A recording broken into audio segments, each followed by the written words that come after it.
आइए जानते हैं लेबनान सरकार की आड़ में क्यों हिजबुल्लाह के पीछे पड़ा है सऊदी अरब। लेबनान के सूचना व प्रसारण मंत्री जॉर्ज करदाही ने शुक्रवार को अपने पद से त्यागपत्र दे दिया। इससे पहले वे कह चुके थे कि अगर मेरे त्यागपत्र से लेबनान और सऊदी अरब के संबंध बेहतर होते हैं तो मैं हर समय इस काम के लिए तैयार हूं। लेबनान के अल मयादीन टीवी चैनल ने शुक्रवार को बताया कि जॉर्ज करदाही ने अपने फैसले से लेबनान के राष्ट्रपति मिशेल ओन को अवगत करवाया। लेबनान की नजीब मीकाती सरकार में सूचना एवं प्रसारण मंत्री बनने से एक महीना पहले अगस्त में जॉर्ज करदाही ने कतर के अल जजीरा टीवी चैनल से बात करते हुए यमन के विरुद्ध सऊदी अरब के युद्ध को व्यर्थ बताया था।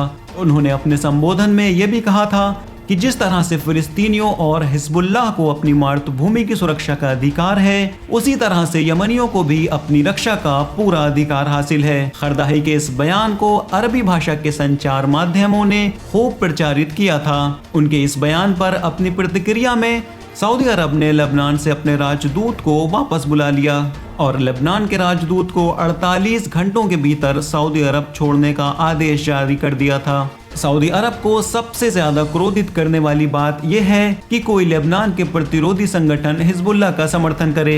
यही वजह है कि करदाही के बयान में सऊदी अरब ने अपनी प्रतिक्रिया में उन्हें बुरा भला नहीं कहा, बल्कि हिजबुल्लाह के विरुद्ध अधिक जहर उगला। वहां के संचार माध्यमों ने हिजबुल्लाह के विरुद्ध बहुत सी निराधार बातें फैलाई। पिछले एक साल के दौरान सऊदी अरब के विरुद्ध बोलने पर त्यागपत्र देने वाले करदाही दूसरे लेबनानी मंत्री हैं। इससे पता चलता है कि सऊदी अरब लेबनान को एक स्वतंत्र देश के रूप में नहीं देखता। इससे पहले सऊदी अरब की ओर से लेबनान के पूर्व प्रधानमंत्री साद अल हरीरी को रियाज बुलाया गया, जहां पर उनको यातनाएं दी गईं। सऊदी अरब लेबनान पर इतना अधिक दबाव बनाए रखता है कि 19 मई को जब लेबनान के तत्कालीन विदेश मंत्री ने सऊदी अरब के आलोचक पत्रकार जमाल खाशोगी के बारे में कुछ कहा तो उनको अपने पद से त्यागपत्र देने पर विवश होना पड़ा था।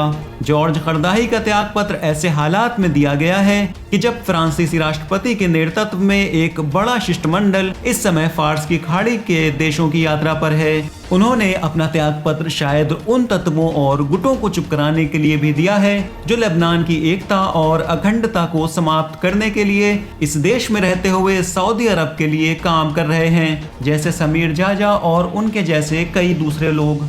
लेबनान और क्षेत्र के सोशल मीडिया पर लेबनानी सूचना मंत्री के इस कदम की जमकर सराहना की जा रही है और सोशल मीडिया पर स्वतंत्र आदमी और महान इंसान जैसे हैशटैग ट्रेंड कर रहे हैं। और यमन के जन आंदोलन अंसारुल्लाह के प्रवक्ता मोहम्मद अब्दुस्सलाम ने ट्वीट किया कि यमन पर हमला करने वाले देशों ने मूर्खता करते हुए लेबनानी मंत्री जॉर्ज करदाही पर बहुत जुल्म किया है। सऊदी अरब की यही आदत है, वो दुश्मनी में इतना बढ़ गया है कि उसने सारे लेबनान को अपना दुश्मन बना लिया है और खुद को उसने नीचा साबित किया है, जबकि लेबनान का यह मंत्री अपने राष्ट्रीय और देश प्रेमी दृष्टिकोण की वजह से यमन में महान बन गया है। एक टीकाकार का कहना है कि जॉर्ज करदाही ने अपने मन से वो बात कही जो पूरा इलाका कहना चाहता था। सऊदी अरब यमन पर 7 साल से हमले कर रहा है और 17,000 लोगों के मारे जाने के बावजूद भी सऊदी अरब को कुछ हासिल नहीं हुआ और आखिरकार बेइज्जत होकर वो यमन से निकलेगा।